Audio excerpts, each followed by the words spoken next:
Salve, salve pessoal, tudo bem com vocês? E hoje vamos fazer a análise do filme Dungeons and Dragons: Honra entre Ladrões. Gente, não tem como a gente começar aqui falando deste filme se a gente não falar do grande desenho, nosso amado desenho Caverna do Dragão, uma das primeiras obras audiovisuais inspirada no jogo Dungeons and Dragons. Já temos aqui algumas resenhas falando sobre quadrinhos, sobre por que não teve o filme. E temos sim também algumas adaptações feitas ali para o cinema nos anos 2000. Eu não me lembro, gente, se eu assisti todos, mas realmente não é tão amado. Acho que até mesmo pela expectativa de querer um filme de Caverna do Dragão. Apesar que no Brasil, né, o nome ser Caverna do Dragão, a gente esperava que fosse o filme de Caverna do Dragão. Gente, esse filme foi uma grata surpresa, a de 2023. É incrível pelo resultado tão positivo que é o filme, que a gente vai falar aqui com o passar da resenha. E também não é um filme tão lembrado, apesar de ter sido tão bom. Ele não fez um tanto sucesso assim comercial. Mas, gente, a gente vai entrar ainda nessa parte introdutória, que é bem complexo, né? É bem complexo você adaptar um jogo de RPG ali para um filme. Na verdade, Dungeons and Dragons já tem até romances, creio eu, que poderiam ser para fazer filmes. Existem sagas aí, já li um livro, até um tom mais sério, até um tom mais diferente de como foi esse filme, até mesmo existe um tom mais leve ali na série animada. Não tem como a gente dizer aqui que é algo sério ali, como por exemplo O Senhor dos Anéis, mas ainda nesse caráter introdutório aqui da nossa resenha, a gente espera algo épico, né? A gente espera algo ali grandioso por ter todos aqueles dragões, arqueiros, magos, enfim, daria ali para ter um épico bem maior. Mas na verdade a gente não tem, mas mesmo assim o resultado é muito satisfatório. E aí a gente entra para o tom do filme, que como eu já venho aí da introdução, ele não tem essa vontade de ser algo grandioso. A todo momento ali ele não tem vontade de ser grandioso, mas a todo momento ele faz algo muito satisfatório para quem joga e também para quem não joga.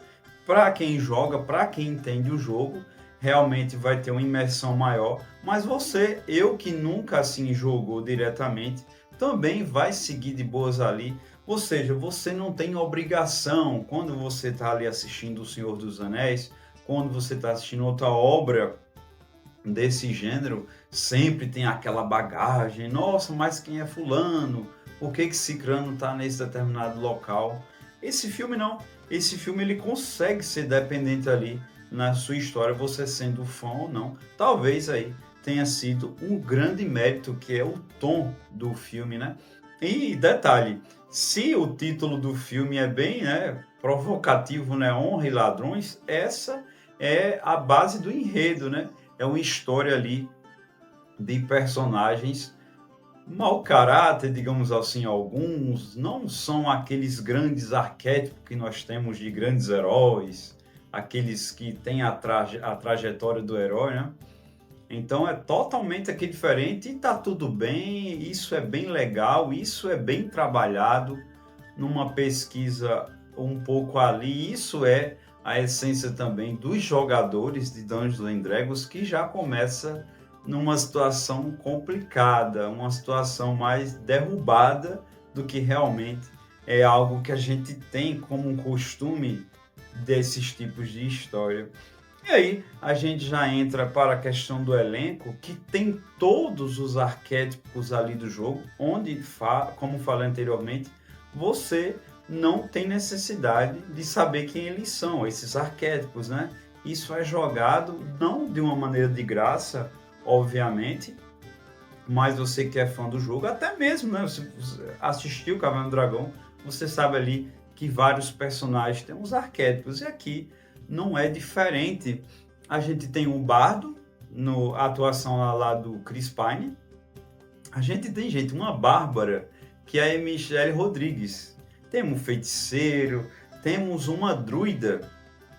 Mas assim, com toda certeza, se você conhece o universo, você está bem imersivo. Mas assim, isso é bem trabalhado durante todo o filme.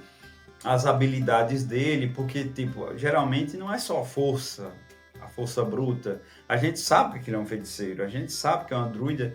E se você não souber o que uma druida faz, vai ter um momento lá. Gente, isso é muito bem trabalhado.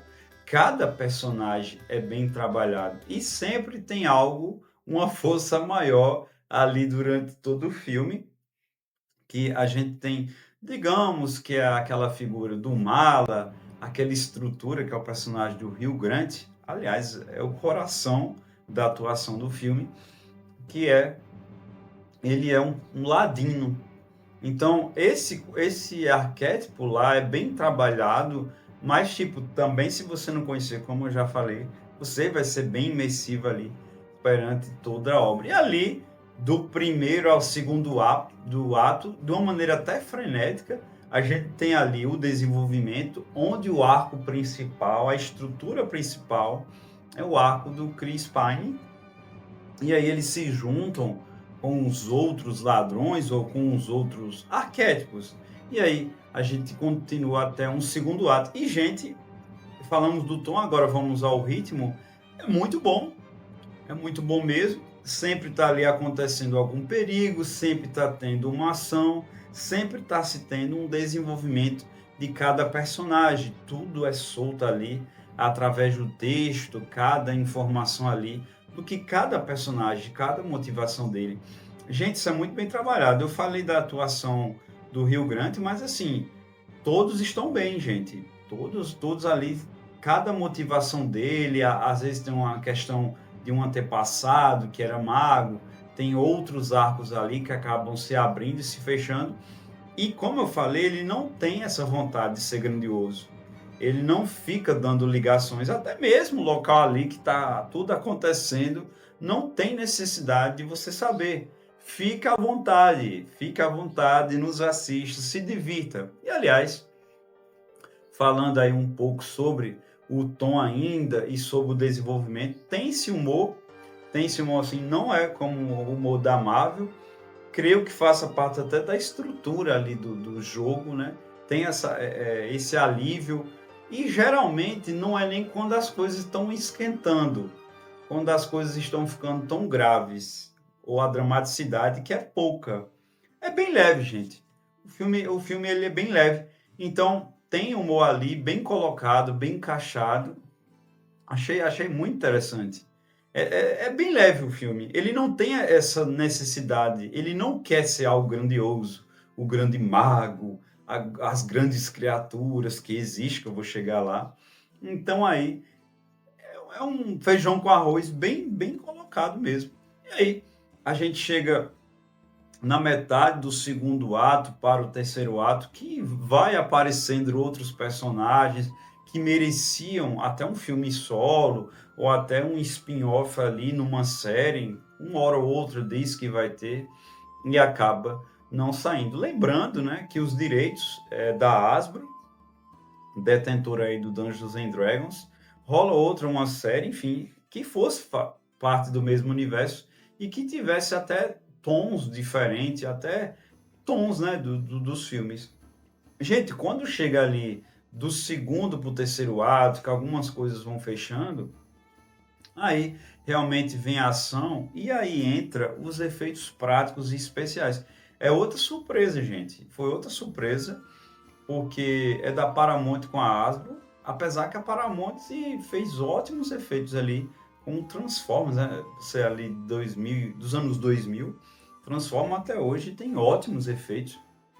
E os efeitos de D&D, né, de Dungeons and Dragons, são muito bons. São muito bons. As criaturas, principalmente os dragões, eu não vi nenhuma cena que, nossa, que excesso de CGI, algo que a gente vê nesses filmes. E olha que o orçamento do filme é modesto, viu?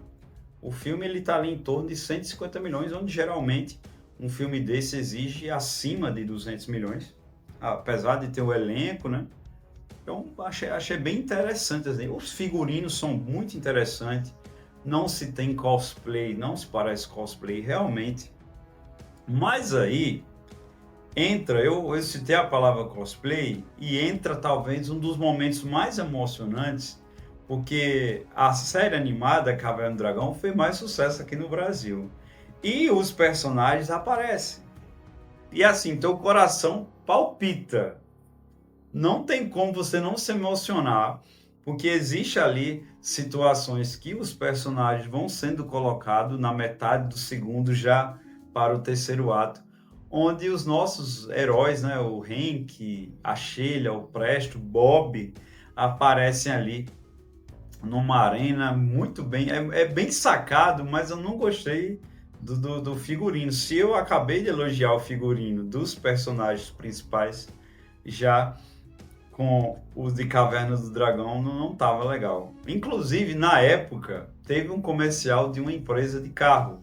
E esses atores estavam bem melhor do que o do filme. Não sei se foi proposital. Mas aí, gente, a gente chega no terceiro ato, onde tem o fechamento de um arco muito interessante lá do começo, que é do personagem do Chris Pine, que é o Bardo, onde tem ali umas complicações com a filha dele, que teve umas complicações com a esposa dele, e algo que aconteceu no passado entre ele e o personagem do Hugh Grant, que é o Ladino.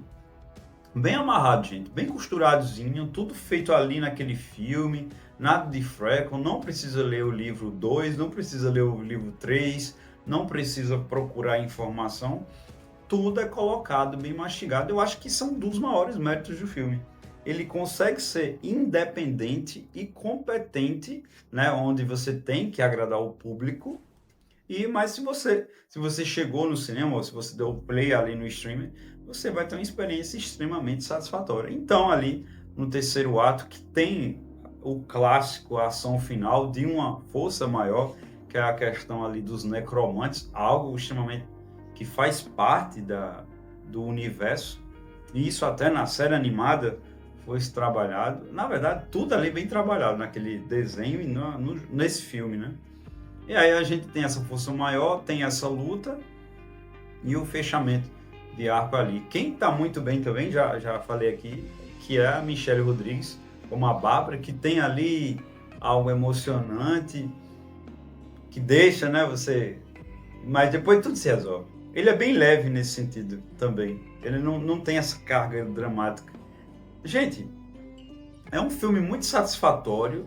É um filme que é um grande universo, que obviamente merecia algo bem maior, bem grandioso, mas talvez inicialmente a Paramount e a Hasbro não queria assim. Eu aconselharia, se fosse hoje para adaptar, eram os livros de Dragonlance, que é algo bem mais grandioso, tem aquela pegada mais Senhor dos Anéis, Game of Thrones, né?